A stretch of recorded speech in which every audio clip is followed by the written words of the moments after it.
Assalamualaikum warahmatullahi wabarakatuh. Hai anak-anak, selamat pagi. Berjumpa lagi dengan Bunia. Pada video kali ini, Bu Guru akan membahas materi tema 3, subtema 1 dengan muatan pelajaran PPKN. Sebelum kita belajar bersama, Bu Guru minta kalian seperti biasanya menyiapkan buku tulis dan menyiapkan alat tulis. Nah, baiklah anak-anak. Pada video kali ini nanti Bu Guru akan membahas tentang hak anak, baik itu di rumah, di sekolah, maupun di masyarakat.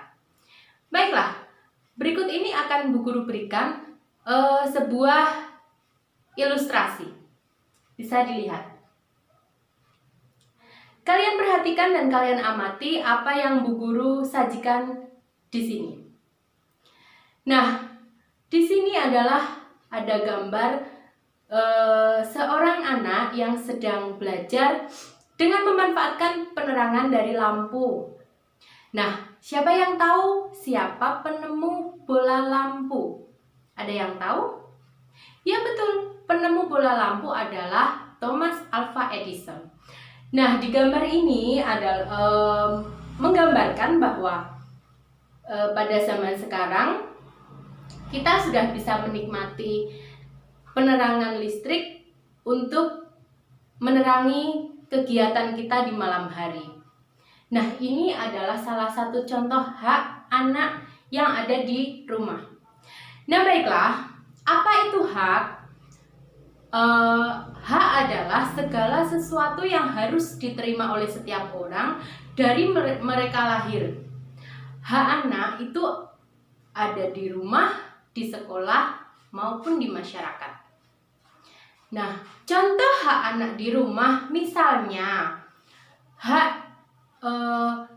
memperoleh kasih sayang dari orang tua, kemudian kenyamanan dalam belajar di rumah, kemudian yang ketiga hak bermain di lingkungan rumah, baik itu bersama kakak ataupun adik ataupun juga bersama orang tua. Kemudian hak anak di sekolah, contohnya hak mendapat pelajaran dari bapak dan ibu guru, kemudian hak bermain saat jam istirahat, dan hak untuk belajar pada lingkungan yang bersih dan nyaman. Nah, di masyarakat juga ada hak anak, di antaranya bermain di lingkungan yang bersih, kemudian ikut berpartisipasi dalam kegiatan kerja bakti, dan hak mendapatkan rasa aman di lingkungan masyarakat. Nah, pelaksanaan hak anak baik itu di rumah, di sekolah maupun di masyarakat itu dipengaruhi oleh beberapa faktor, di antaranya faktor lingkungan rumah. Bisa kalian lihat. Di situ ada faktor dari keadaan ekonomi keluarga, kemudian ada faktor aktivitas orang tua, dan ada faktor aktivitas lain di rumah. Kemudian dari lingkungan sekolah, hak anak dipengaruhi oleh waktu belajar, kemudian waktu bermain, dan aktivitas lain di sekolah.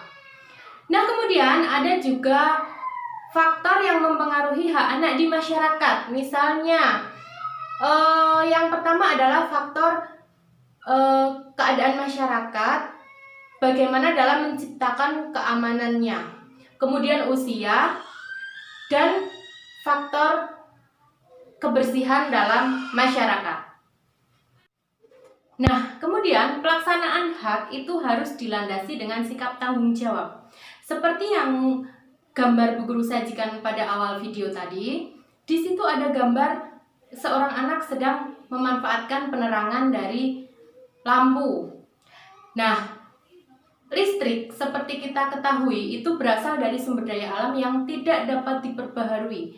Makanya kita harus bijak menggunakan listrik. Nah, penggunaan hak itu juga harus didasari dengan sikap tanggung jawab. Misalnya di rumah, saat kalian bermain, kalian bebas bermain apa saja di rumah. namun harus tanggung jawab. Contohnya, setelah selesai bermain, mainan dirapikan kembali dan dikembalikan ke tempatnya, itu sebagai bentuk tanggung jawab kalian.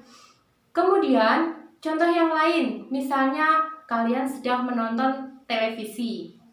Nah, televisi itu kalau sudah tidak ditonton, misalnya kalian ingin pergi kemana, pergi keluar, pergi bermain, televisi itu juga harus dimatikan. Karena kalau tidak dimatikan berarti kalian melakukan pemborosan terhadap listrik. Nah, itulah jadi setiap pelaksanaan hak, baik itu di rumah, di sekolah maupun di masyarakat, harus kita landasi dengan sikap tanggung jawab. Itu intinya.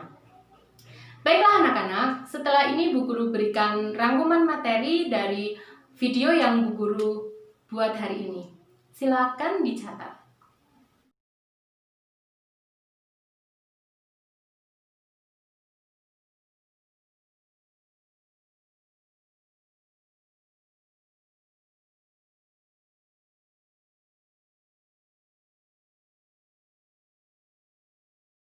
Nah, demikianlah materi yang Bu Guru sampaikan untuk video kali ini.